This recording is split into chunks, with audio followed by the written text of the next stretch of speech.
Hi, I am Jesper Hatt. I'm a private practitioner from Denmark.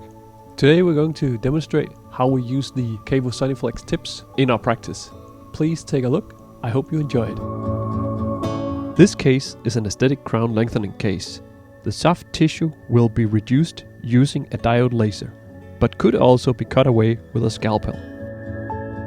From the new gingival margin, we need a 3 mm distance from the gingival margin to the bone to ensure a stable result. I will pick a reference point on the tooth since the soft tissue will be affected during the bone remodeling procedure.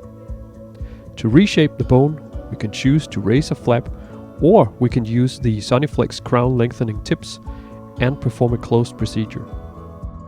The SONICflex crown lengthening tips are available in 2 different diameters and 2 different angulations. The tip is only coated with diamonds on the end facing the bone. This way, you are able to cut the bone without damaging the root surface. Using a closed procedure like this may look a little rough, but remember, in 2 weeks the soft tissue has healed into the new desired position, and the patient will only experience minor discomfort. Thanks for watching. Hope you enjoyed it. For more info about the KaVo SONICflex tips, please go to the website kavo.com. Have a nice day.